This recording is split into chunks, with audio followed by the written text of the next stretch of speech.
What is going on, y'all? Welcome back to Addy's Action Week 15 edition. Before I even get into this video, let me go ahead and apologize for my absence the last few weeks. I know I haven't been making these videos. I've been getting DM after DM. My mentions have been fairly flooded with people just asking where these videos are. And I'm sort of just giving the same response because, that's the reason. And it's just because my laptop has been super messed up for the past 2, 3 weeks. Every time I tried to open up tabs just to do research, like for my own, or for members for NBA or anything like that, the laptop would just die despite being plugged in and all charged. So it would die within an hour or two. So every time I opened up like QuickTime or something to open it up, it would die in like 30 minutes. So it was literally impossible for me to record and upload a YouTube video. That's why there were no NBA videos as well for me for the past couple weeks. Obviously, they're back this week, but for the weeks prior, and that's why there was no Addy's action. So I'm super sorry about that. It wasn't in my intentions to take 2, 3 week hiatus, but hope all has been well with y'all, and I appreciate y'all still tuning in to check it out. But let's just get into it. So just a few things before. Again, you guys know where to follow me on Twitter. If you want to do so, you can do so right here at ReallyAddy. Just keep up to date with all my Twitter content. If you want to follow Locks, it's at LocksDFS on Twitter. And if you want to get yourself a season pass for NFL or NBA, it's locksdfs.com. All fairly self-explanatory. But yeah, so I'm gonna be breaking down this Week 15 slate. I got four plays: a QB, wide receiver, running back, and a tight end that I'm really high on. Let me back out of some of these tabs. But before I get into that, I do want to spend a little bit of time talking about the sponsor of this video, our partner, PrizePicks. PrizePicks is this site that you guys probably remember us talking about them like a few months ago, maybe 4 or 5 months ago. But it's essentially a new DFS site where you bet on player props as opposed to a salaried structure like DraftKings and FanDuel. I personally like it a lot because I think I know player props are extremely beatable. In the sense that if you start betting, I mentioned this in some of my prior videos, but if you bet a lot on if you bet only player props on like the DK Sportsbook or at a in-person sportsbook, you'll eventually get restricted because player props are viewed as a way to bring in members into sports betting because it's beatable, and then have them lose money on stuff that's harder to beat, like the spread, the money line, futures, that kind of stuff. So I think a site that specializes in player props naturally gives a little bit of the edge back to the user. So I've been playing it here recently. I've definitely enjoyed it. You essentially just parlay picks. You can parlay up to 2 through 4 player props. You take the over or under on any of these guys. And yeah, then you sit back, watch, and if it works, let's say I think or we'll just click it in. We'll click in 4 guys, just the top 4 right now, just as an example. But yeah, so let's say you take the over, the under, the over, the under, something like that. I'll get into some of my picks on this site, by the way. It's not these guys, but I'll get into it. A 2-pick entry plays 2.5x, 3-pick entry pays 5x, 4-pick entry pays 10x. It's a pretty cool way to to just differentiate your DFS experience. You can also do a flex play where it's sort of hedging your money. 3 out of 4 pays 1.5x, 4 out of 4 pays 5x as opposed to 10x. It's just a cool site. I highly encourage you guys to check it out. If you haven't already made an account, go ahead, make an account, make a deposit. Use promo code LOCKS, and they will hook you up with 25% bonus match. No drip on that bonus match, so that money just goes straight into your account as cash, and you just have to roll it over once. And I was talking to the guys over at PrizePicks for all our members who have already made an account on this site. If you want to go ahead and reactivate your account, make a deposit on here, go ahead and message the support and let them know that you signed up using promo code LOCKS, and they will hook you up with that exact same bonus offer as well. So it's not just for new users, it's also for returning users. So I'll talk a little bit more about PrizePicks as I get into this, but let's jump into this slate. I'm excited.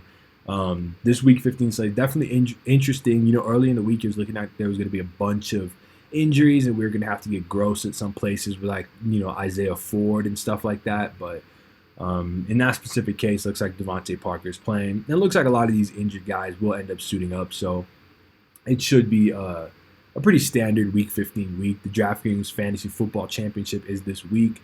I'm excited to follow along that, see who takes down $2 million in first place. Maybe we'll qualify for that next year. But let's jump into it. So usually we start at quarterback and we talk about the highest owned players As of right now, the highest on quarterback on the slate is Deshaun Watson, 6,900 or 6,800, excuse me. Makes a lot of sense. It will probably end up being my quarterback in cash games. After that, we got Ryan Tannehill, Patrick Mahomes, Eli Manning, Kyler Murray, Dak Prescott, Jimmy Garoppolo, Aaron Rodgers, and now we're down into like the 2% range. So I still haven't named my guy, and that's going to be Jameis Winston this week. So there was some concern that he was not going to play this week. He was questionable with a hairline fracture in his throwing hand, in his right hand, but he was confirmed as the starter. That Bruce Arians said he will play really early in the week. It looks like it's probably more so just a pain management type of issue. I guess the bigger concern to him would be the loss of Mike Evans, who obviously, on the offense is so predicated on throwing the football. It definitely hurts to lose arguably your best wide receiver. But, I think for those reasons, and I think for this gargantuan price tag, 6,900, he's priced higher than Deshaun Watson, who I just listed as the chalkiest quarterback. For that reason, you're going to see Jameis Winston come in, sub 5% owned in cash games and tournaments, maybe even sub 3%. And this nothing's changed in this being the most fantasy-friendly role for a quarterback. Bruce Arians quarterbacks have historically been, top producers in fantasy. Jameis Winston this is a little stat that I'm getting off of Evan Silva in his matchup column. Jameis Winston is absolutely dominant versus man coverage. Detroit plays man coverage at the second highest clip in the NFL. Jameis has thrown 22 of his 26 touchdown passes from a clean pocket, and Detroit ranks 29th in adjusted sack rate and dead last in quarterback hit rate. So we do not have to worry about him facing pressure. All we can really do is bank on him throwing the ball like he usually does, 40-plus times, and a bunch of high-leverage throws, high A-dot throws, end zone throws, stuff that really accrues fantasy points. And he does give us, some slight rushing upside as well. He's not immune to scoring a rushing touchdown as some quarterbacks are. This game's going to be played in a dome. Obviously, Detroit's secondary, they were sort of a pass funnel earlier in the year, but their defense has sort of just given out as well. So, their run defense has sort of given out as well. So they're sort of just bad via both now. But it's still absolutely targetable for quarterbacks. And the thing I probably like the most about Jameis Winston is how easy he is to stack. A guy like Deshaun Watson is fairly easy to stack as well. You're going to see a guy like DeAndre Hopkins be arguably the chalkiest player on the slate, pending the Will Fuller news. But Jameis Winston, without Mike Evans, because prior to this week, one of Mike Evans or Chris Godwin broke like every single slate for the first 10 weeks of the season. You had to have one of them to take down a tournament. And deciding on those two was always it was a question you face every single week, and it was difficult to come up with an answer for that. This week, you don't really have to. It's just Chris Godwin. He's 7.7K. People aren't going to play him that much because he is fairly expensive, and there are some concerns about Jameis Winston. But for all the reasons I listed prior, I think a Winston-Godwin stack might go way more under-owned than it should be in a matchup that is this obviously good. The Lions have just been shelled in their slot coverage. They've given up massive games to receivers all season. They've given up 11 touchdowns in the slot. Chris Godwin arguably has the highest target projection, target ceiling, and target floor on the slate. So I think a Winston-Godwin stack definitely makes a lot of sense, especially if it's going to come in as under-owned as it's projecting to. So, also this game is projected to be played at a pretty fast pace. There's a pretty crazy stat that I read that Tampa Bay Buccaneers games have averaged the most combined points by a full touchdown. Games played by the Tampa Bay Buccaneers average 58.4 combined fantasy points on average versus second best, which is 51.2. So that's a 7.2 point difference. These games are just fantasy friendly. Jameis Winston throwing a pick six isn't the worst thing in the world. Just gets him right back on the field, and now he's in good game script for throwing the ball. So I definitely don't mind Jameis Winston here. I think he's just gonna day in and day out, a week in and week out, just be a threat to be the QB1 on the week. So with that being said, let's move on to running back. Running back ownership. We have Saquon Barkley, Chris Carson, Christian McCaffrey, Patrick Laird. That's four guys, and then fifth is my guy. So this guy isn't going to be super off the wall. I actually would prefer him to be a staple in your lineups, and that's Todd Gurley at 6K. I don't know why he's 6K. There's sort of this notion that's been going around the DFS industry from what I've been reading that Malcolm Brown is like the full-time goal line back. That's just not true. I mean, the past 2 weeks, week 13 and week 14, Todd Gurley has 6 red zone looks in each of those weeks, as opposed to Malcolm Brown, who just has 1. And if you just take those numbers, those 12 red zone looks in the last 2 weeks, that's going to lead, I believe, majority of the league in red zone looks over the past 2 weeks. He's been playing on over 90% of the snaps. The Rams have sort of just morphed their entire offense to fit around Todd Gurley, which I think is pretty smart of Todd McVay to do. It is how they found a lot of success in their prior years, like 2017. But they've even scaled back Cooper Kupp's playing time, and they essentially just play Robert Woods. They've gone from a team that plays strictly 11 personnel to now they go with a lot of 2 tight end sets like Tyler Higbee, Johnny Bunt, who are both really good blockers for tight ends. And then they play Robert Woods and Josh Reynolds on the outside, who are both elite blocking wide receivers. And they just play power football now with Todd Gurley. They feed him 20-plus touches in 3 of his last 4 games. He's got some of the highest touchdown equity on the slate, even with Malcolm Brown occasionally vulturing him. This game, again, is played in the Dome in Jerry World. We're seeing the over get hit a little bit. We're seeing line movement come in on the Rams. They opened at +3 and have since been bet to -1. Just a great spot for this entire Rams offense. I think Todd Gurley, Tyler Higbee are going to be 2 of the most popular plays on the slate, but seeing Todd Gurley come in as the 5th highest on running back is just too low for me. I would have him arguably as the chalkiest running back. He's going to probably be the first RB in my lineup. So with that being said, let's move on to wide receiver. Wide receiver, we're actually going to stay in this game because I was looking at ways that I wanted to run back this game. I think this game is going to be super fantasy friendly. I don't mind betting the over. I would have preferred it at 48. I don't mind it at 49. I think, a lot of people are going to have multiple pieces from this game, be it Todd Gurley, Robert Woods, or Todd Gurley, Tyler Higbee, or Tyler Higbee and Robert Woods. And I think they're going to struggle to find a place to run it back because this Rams defense has been good. They've held opponents to 17 or fewer points in 5 straight games. But this is a whole different animal. You're playing the Dallas Cowboys in Dallas, where Dak Prescott has some of the most ridiculous home road splits that we've seen in fantasy football. I mean, the guy averages 28.1 fantasy points at home and 20.1 on the road. His yards per attempt increased from 7.6 on the road to 9.2 at home. His touchdowns per game increased from 1.6 on the road to 2.7 at home. And all his wide receivers have stark home splits as well. And these matchups have been fairly neutral. It's not like they've only gotten cake matchups at home. Amari Cooper at home, 27.5 fantasy points per game. On the road, 10.1. Michael Gallup at home, 17.3 fantasy points per game. On the road, 14.9. Just a great spot for these Dallas pass game weapons. And I think people will be a little bit hesitant to go to them because of this Rams defense.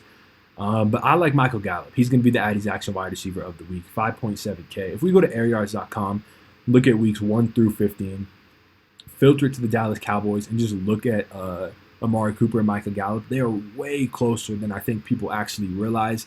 The only thing that separates them is about 8 targets. As far as ADOT goes, they're fairly similar. Cooper's got a 0.7 deeper ADOT. He's got a little bit more touchdown equity, 8 touchdowns to Gallup's 3, but Gallup is not immune to scoring touchdowns either. Market share of air yards goes to Michael Gallup by 0.01. Target share actually goes to Michael Gallup as well. And weighted opportunity rating also goes to Michael Gallup. In addition to that, I think Amari Cooper is more likely to get shadowed by Jalen Ramsey, who, Amari Cooper is a fine GPP play as well, because people are going to think Jalen Ramsey shut down because he's had some, highlight plays since he's been on the Rams, but he's still giving up his fair share of completions. He hasn't been anything near a shutdown cornerback of the level of, Stephon Gilmore or Tre'Davious White. I think Michael Gallup, although with that being said, I do think Michael Gallup is much less likely to get any Jalen Ramsey. I think they probably shadow Amari Cooper with Jalen Ramsey. And so that'll leave Michael Gallup one-on-one with a bunch of burnable cornerbacks, and I think it's a great spot for him to put up a ceiling game. I could easily see him going over 100 yards with a touchdown, potentially 2, in his range of outcomes. So really, really like that play. And moving on to tight end now. Tight end. Oh, actually, did I read the ownership of high price wide receivers? I don't think I did. It's Hopkins, Westbrook, Conley, Robert Woods, Edelman, Tyreek, Godwin, Galladay, Landry, AJ Brown, Darius Slayton, Greg Ward, Keelan Cole, Christian Kirk. Just a bunch of guys not named Michael Gallup. Michael Gallup is way down here in like the 2% owned range, 2 to 5% owned. So I love that. I love that 5.7K play right there. But let's move on to tight end. So at tight end, let's go over the ownership first. We have Ian Thomas coming into chalkiest tight end on the slate, followed by Zach Ertz, followed by Travis Kelce, then Tyler Higbee. I'm actually really surprised to see Tyler Higbee fourth on this list. I just assumed he'd be first. He's going to be in my lineup. He just is. He leads all tight ends in air yards over the last 2 weeks since Gerald Everett's injury. He's still 3.9K, and the Cowboys have given up the 6th most fantasy points at tight end. So love Tyler Higbee. I think once this ownership gets updated, Tyler Higbee will probably end up being one of the chalkier tight ends because we still need the confirmation that Gerald Everett's out, I think, before these ownerships get updated. Then George Kittle. Then Darren Waller, who I think is a very sharp play this week as well. Then Dallas Goedert. And then the guy that I want to talk about coming in at 2 through 4%, and that's going to be O.J. Howard, 3.5K. Last time we recommended O.J. Howard, he did end up getting an end zone. It was this week versus Arizona, where he was like 2% owned. And I think Mike Gesicki was like 40% owned or something, and O.J. Howard just like 7x to score. I think this is the O.J. Howard week. He's got an awesome matchup. This Detroit team is bottom 5 in the league in defending the tight end position. You have to boost pretty much all of his advanced receiving stats as far as market share of air yards, overall target share, touchdown equity. You have to boost all of those with Mike Evans out. We've already talked about how much I like Jameis Winston, versus man coverage defense. I think they're just going to have to get O.J. Howard involved. You're not going to win a football game throwing the ball or giving Brashad Perriman the Mike Evans treatment, like giving him that amount of target volume. And even if you expect Chris Godwin to elevate his target volume a bit, which I certainly do, it still leaves a big hole for a guy like O.J. Howard to fill. I definitely think we could see him get into the double-digit target range. I don't feel like that is out of the realm of possibility. He ran 37 pass routes last week to Cameron Brate's 14. He's played over 80% of the Bucs' offensive snaps over the past 2 weeks. Both of which he's put up serviceable stat lines. And like I mentioned, I think Tyler Higbee's going to come in way, way chalky, and he'll be in my lineup. I think he's a great play. But, for 400 less, no one's going to play O.J. Howard for that reason. And for that reason, I think he makes a lot of sense. This guy does have immense talent, an immense ceiling, and this is definitely a week where he could realize that equity. So I think O.J. Howard for 3.5K makes a ton of sense. So with that all being said, those will wrap up the Addy's action plays of the week. We have Jameis Winston, Todd Gurley, Michael Gallup, and O.J. Howard. I appreciate you guys checking in on this video. I will obviously make another one for Week 16. We are back making content, and I love it for you guys. If you did enjoy this video, I would really appreciate a like or a comment. It would definitely mean a lot. And you'd be entered in winning a free season pass of your choice. We still do run that giveaway where you can get a free season pass of your choice just by leaving a like, leaving a comment, and making sure you're subscribed. So just do those 3 things, and you'll be entered into winning that. We'll announce that winner on our Wednesday video for Thursday Night Football. Check out Prize Picks. You can go to Prize Picks, deposit using promo code LOCK. Check their site out. It's really cool, and the guys over there are really committed to giving you guys a good experience playing daily fantasy sport, and that means a lot to me personally. So I think it's a good idea if you guys to check it out. Use promo code LOCKS over there to deposit, and you will get a pretty cool bonus. So appreciate you guys checking out this video. I will see you all next week, and have a great Week 15. Peace.